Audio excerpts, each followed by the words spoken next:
Hello, everyone. Welcome to the first ever episode of Revive Me Bro Games. I am Silly Squirrel 11, and this is Master Rein. Hello, everybody. It's good to talk to you. We're basically two best friends that have been playing games for 15 plus years, and we decided that we wanted to share with everyone the beauties of co-op.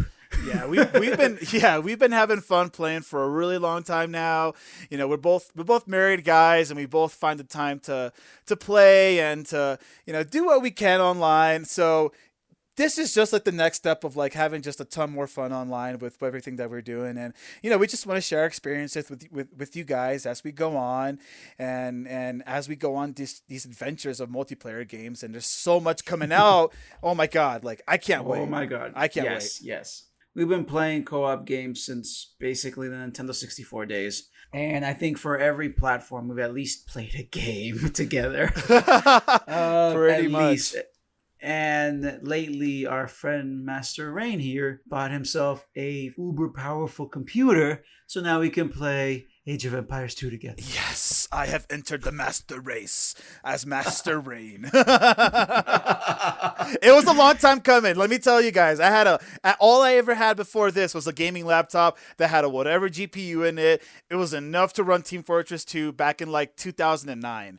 And that was it. It was embarrassing. And that was all I would do. And I think I got like maybe 15 frames per second on Dead Space. And I was having fun. So to have this beefy boy, ooh, it is nice. Yep, coming back to Counter-Strike, and like I said, Age of Empires 2 plus Left 4 Dead 2 and all these other games. It feels like old times, right? Feels like old times. It's good to be back. This podcast today will be for us to introduce ourselves to y'all and to get a feel of who we are as we move forward with, topics regarding co-op games that we're playing, games that are coming up soon that people can play cooperatively. And of course, just your regular multiplayer games, like I said, CSGO, your Modern Warfares and all that stuff. Yeah, we're excited to start some really awesome gaming adventures with you guys. And we're excited for you guys to get to know us. And we want to get to know you. And we want to start a community, just a general family of people that, we want to love to play. We love playing with each other, and we want to play with you guys too. And if we can start a great community of people where we can all have fun and be friends, then this is awesome. And that's exactly what, this is what this is all about. Yep, exactly. I couldn't have said it better. So just so everyone gets a feel of who we are, we're going to name some of our all-time favorite games. Plus, and here on out, we will be mentioning what we're playing at the time. I'll start, if that's okay with you. That is cool. That is cool. All right. So I'm going to mention 4 of my all-time favorite games. First one that comes to mind is Metal Gear Solid 3, an absolute classic of stealth. Ooh, yeah. It is honestly one of those games that I can play it over and over again, and it will probably still make me cry. I tend to play it at least once every 2 years. And every time I play it, it's like there's something new about it. There's something in the story that I got to appreciate more and more, especially now that I'm a lot older. The second is a little bit of a cheat. I am adding a trilogy of games. All right, okay. To the list. So it's the Mass Effect trilogy. Ooh, yeah, good choice. So I usually go for cinematic games, hence why I picked Metal Gear Solid. Oh yeah. But with Mass Effect, it was one of those games where, the first game, the second game, and the third game they're all so connected to how you play with your character that it really does feel like a unique experience. Oh, and I mean, the first time around is just having that sense of many years of developing relationships in this game and getting your character up to a certain level and seeing how the different stories will branch out and all that. It's definitely like I think I've been it. And the sex. Yes, I may have wanted to bang half the crew, but that's just me. What's the alien's name? Varric? Oh man, I was so close. I should have gone all the way with him. Wait, what? Sorry, keep going. What? No, I forget his name. The one alien who's the friend of Shepard. It's like one of the main Garrus. characters. Garrus, not Varys. Garrus. Garrus, like Ferris, Garrus is dog. cool. Garrus is cool. Yeah, I can't believe I forgot his name. I'm terrible. A fantastic trilogy of games, and I'm really, really, really, really, really hoping that they released a remastered version of the whole trilogy. Because my lord, I would give it another go. I would give it another go. Yes, absolutely. I mean, if they're gonna do Anthem 2 and fix it up and whatever, I mean, okay, but yeah, if they can give us that, whoo, yeah. No, dude. Give me Mass Effect. Give us a Mass Effect, yeah. All right, my third game is an oldie, and when I mean oldie, you guys probably weren't even born, oldie, and it is the Sega Genesis classic Shining Force. Ooh, yeah. Now, I won't go into detail, but imagine Fire Emblem without the permadeath. That's basically the game. It's a wonderful RPG, very straightforward in terms of the story and the leveling and the characters. Like, it's not necessarily the most deepest of games, but when it came to playing an RPG that was tactical but not overly complicated, it just filled the void for me. So I remember you playing that a lot. Yeah, I spent a lot of hours. I played the Genesis version, I played the PC version, and I've played the Game Boy Advance version, which was pretty darn good, all things considered. Except for the stupid card game mechanic. It was weird, but whatever. Yeah. Don't fix what's not broken. Yeah, You know? yeah. So yeah, Shining Force 1 specifically, and also a little shout out to Shining Force 2. And finally, the fourth game is considered one of the greatest games ever made, and it can be none other than Half-Life, the original Half-Life. Yes. When it comes to PC gaming, I always think about, your Age of Empires, your Descent, all these like old school games like Doom. But man, someone says PC gaming, I immediately go to Half-Life. It was only available on PC for a long time. Later on, it was available on console. PlayStation 2. But man, talk about an almost perfect game, and the expansions, Opposing Force. Mwah. Oh yeah, I remember you talking about Opposing Force a lot in high school. And you showed me that because I didn't have the computer yet. Yeah, everyone's like, what are you talking about? I'm like, just download the demo, dude. Download the demo. Back when demos were a thing. Yeah. But yeah, I would say those four games, Metal Gear Solid 3, Mass Effect, Shining Force, and Half-Life, are one of my four all-time favorite games. Master Rein, please share your list with me and the rest of our listeners. Oh, absolutely. And I'm actually wearing the shirt of the all-time favorite, which is The Legend of Zelda. So I'm currently wearing the Triforce today. Yeah. So which the Ocarina of Time specifically, because for what it really did, it's above Zelda, above the name Legend of Zelda and all that stuff, what it did for me was give me a real love for adventure games and puzzle games and taking the time to figure it out. Because I used to own the manual for Ocarina of Time, and I used to look at it every single day. I would trace the drawings, I would trace the images, because it was so cool, and I loved everything about it. But what I loved so much was that it just got me into a new world. It got me feeling all right, what would this hero do if he was really in the Shadow Temple and whatever.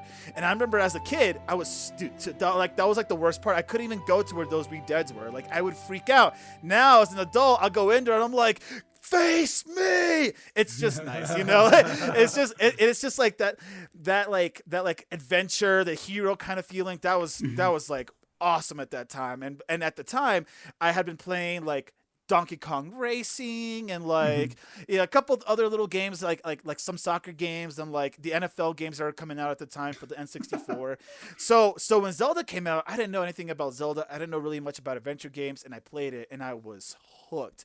And Majora's Mask blew my mind, and it's just everything about the story, just the creation, the art. I love it so much. Absolutely so much. Remember the Master Quest, was it called, back in the Game Boy? GameCube days? The GameCube days, yeah, dude, that was awesome. The harder version of it, yeah, it was so much cool. It almost made the Water Temple impossible, because it's it almost felt like you were missing a key, but you could figure it out. Every time I played that one, though, I always feel like I leave the Water Temple incomplete. But Dude, aside fuck from the point, that level. aside from all that, oh yeah, it's awesome. Like getting the big Gorgon sword and everything. Oh, dude, awesome, awesome. Um, Good choice, my man. Good choice. oh yeah, my number two, it's gonna be Halo Combat Evolved. Huh. Definitely number one though, because two reasons. It was one of the first games that I would play multiplayer with my cousins and my friends, to where we would play for hours. Yeah, Like, yeah. what was the one level called? The library, where you fight the flood and the guilty spark is like leading the way or whatever. And like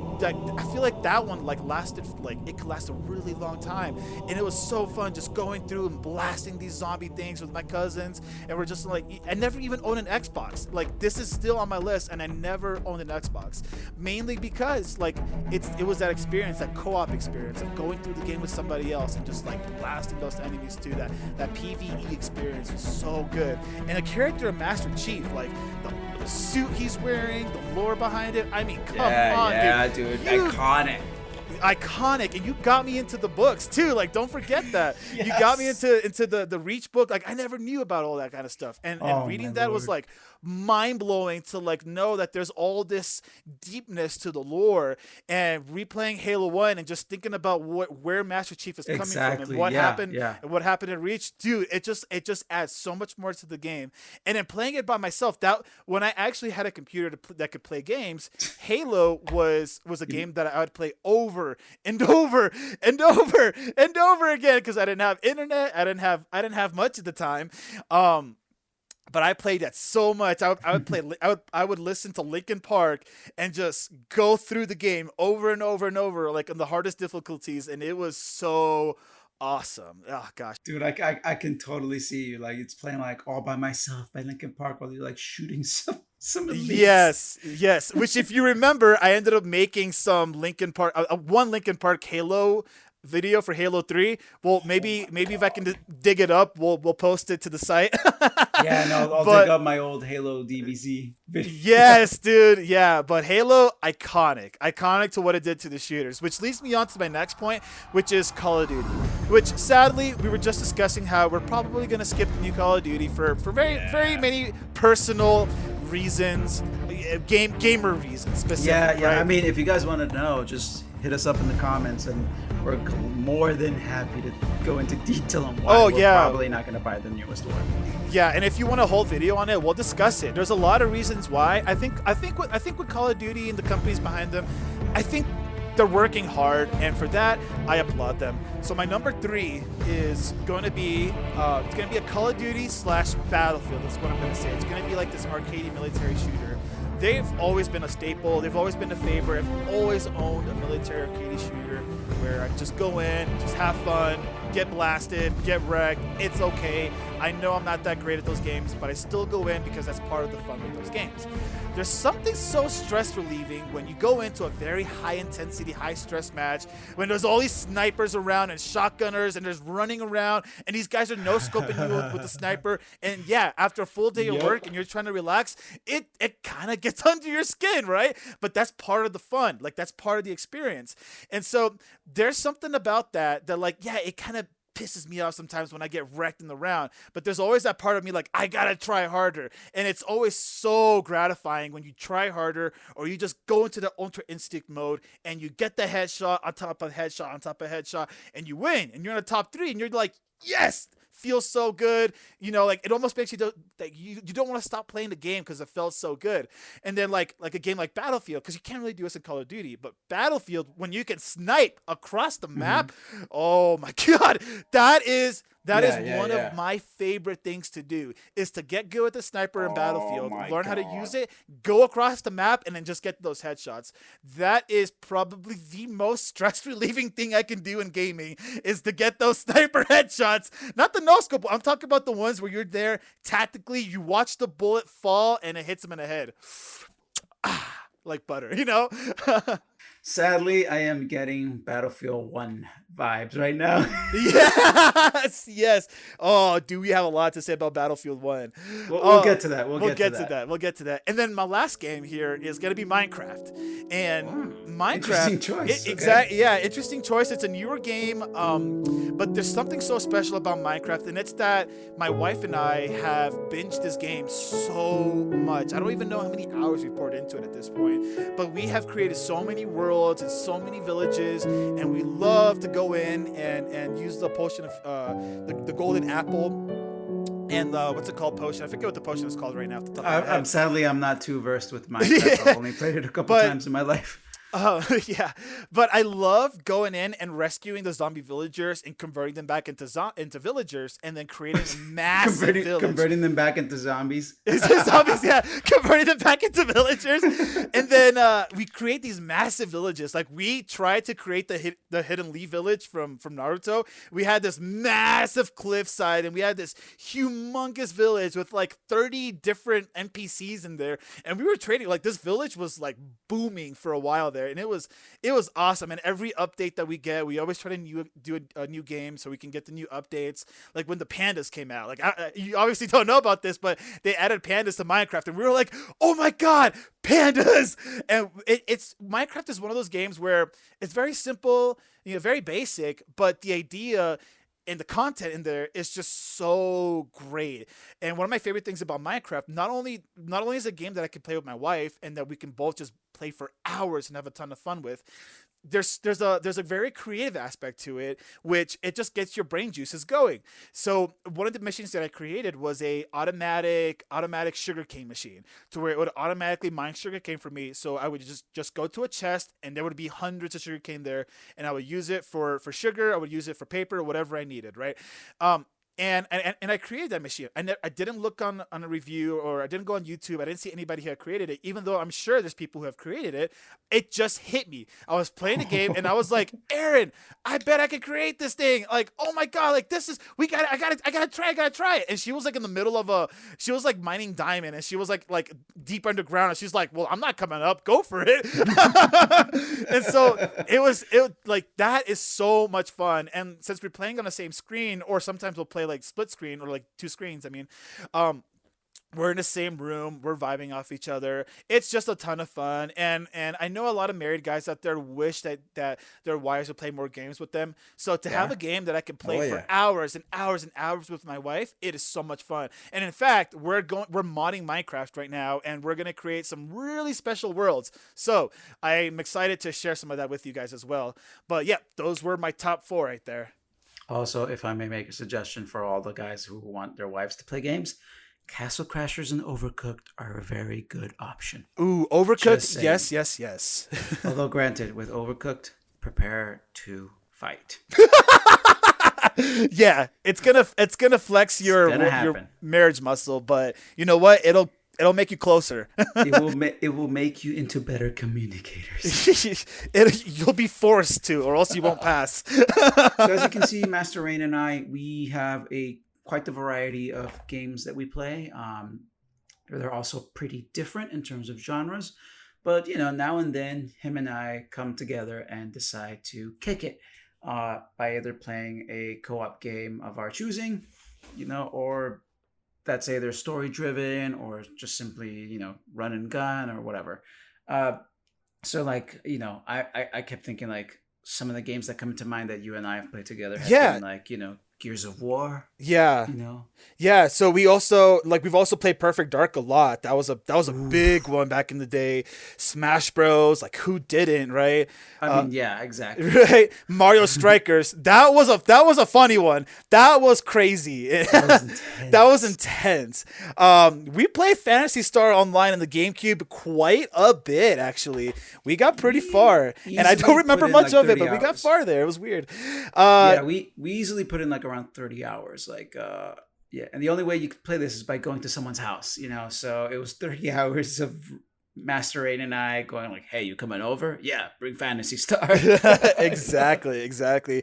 Which also, Gauntlet was the exact same way. We went through the Gauntlet. Oh, dude, we did it. We fought that level 30 witch, dude. Oh my gosh. Anyways, Modern Warfare. Speaking of Gauntlet, just a shout out to Dro for show. Level 20, bitch. He will know exactly what we're talking about. Then there's Modern Warfare 2, which is like iconic again, of course. That one was a extremely fun one. Mm-hmm. Battlefield, man, we got some stories on Battlefield. And then there's Monster Hunter, which one of our friends got us into Monster Hunter, and that was a mutual friend of both of ours, and that was awesome. But yeah, those are some of the games, man. That's a good list right there. Yeah, and some of their favorites. Some of the games that always come into mind whenever I think of you and I playing co-op is like Kane & Lynch. if anyone's heard of Kane & Lynch, it's a very obscure Eidos interactive game that not a lot of people played, but by God, it was such a fun co-op experience. It was wild. It was wild. Yeah, it was one of those co-op experiences that just leaves your mouth kind of open like, what is going on right now? Like, it's not the best game. It's not the best shooter. But if you play it with a good friend, that game will stay with you. Yeah. It will stay with you. But yeah, hopefully we get to build more memories with you guys. Like I said, we mentioned a lot of the games that are more current that we are planning on playing. And yeah, like Ray said, we just want to get a community, get together, play more co-op games, talk about games. And it's really what we're passionate about, just playing with other people. Yeah. Now, Silly, before we leave off today, I'm curious, if you can tell everybody, what is a game that you're playing right now, that you're binging or whatever? Right now, I am knee deep into Ghost of Tsushima. Ooh, yeah. And as most of y'all know, guess what just became available a couple days ago? Legends. Yep. Ghost of Tsushima released a story mode co-op game. Or, I guess, co-op mode for Ghost of Tsushima, which Master Rein and I will definitely be playing sometime soon. Which is funny because I just got my PC and I'm like, whoops, dusting off the PS4. Like, all right. Yep, so Ghost of Tsushima Pro Evolution Soccer 2020. The soccer is the bane of my existence. And as much as I like FIFA, PES is the way to go. Sorry, guys. PES is the way to go. PES is the way to go. And finally, some CSGO. And I probably play CSGO at least 5 times a week, sometimes even every day. But it's just one of those games I just cannot get enough about, even after 15 years of playing the damn thing. It is. It's a classic. It's one of those games. What about you, Ray? Yeah. So I am currently on that Japanese vibe. I'm currently playing Nier Automata, you guys. That game, dude, I played it once through already. I'm in my second playthrough, and it's already kind of like made me tear up. Like, I'm like, oh, why does this have to happen in this game? Oh man. Dude, I gave away my copy. Oh my gosh. It really is making me kind of like feel. Let's just put it like that. It's making me feel. Ace Combat. I played a lot of Ace Combat. I love a good jet fighting game. Ooh. Love. I can't do that. I can't. I gotta go into these like Ultra Instinct kind of modes where like you're playing something super fast and like every little movement counts and whatever. And some of the bosses in that game were honestly incredible. Like incredible boss fights. I was like, yes. Well, I'm gonna have to take your word for it. Yep. Another one I'm playing right now is Remnant. I know it's a multiplayer game, but I'm currently trying to solo that thing, and it's extreme amounts of fun. Died a couple times, but I'm doing pretty well. I looked up a couple YouTube videos to like help me out to get the good armor, but other than that, I'm also playing Drone. It's an early access game on Steam. It's super fun. If you ever see a Master Rein who's just blasting you, that's me. And then the last thing that I'm going to mention, Cyberpunk. When Cyberpunk comes out, y'all, I'm going in it. But the last thing I'm trying to do is get good at CSGO. I'm serious, you guys. I'm trying to get good at CSGO. I'm trying to rank up there. I'm not trying to, like, get on and get wrecked. Like, I'm trying to get good at CSGO. I own a good computer now. I can actually do it. A lot of lost time, my man. A lot of lost time, but watch me do it. And if y'all ever want to watch a live stream of me getting on CSGO, getting good, y'all can watch. That's going to be it for us today. We'll definitely come back soon with more topics. Yeah, you guys, much love. Thank you for listening. We're excited to talk to you guys again soon. We're excited to to play some games with you guys and have some laughs, have some fun, shoot some enemies, shoot some zombies, and up until next time, everyone. And if you want to contact us or like some more of our stuff, follow us at Revive Me Bro Games on Instagram, Revive Me Bro Games on Twitter, and the podcast will be available on all platforms, including Apple Podcasts and Spotify Podcasts. We're looking forward to hanging out. Anyway, till the next episode, guys. Take care.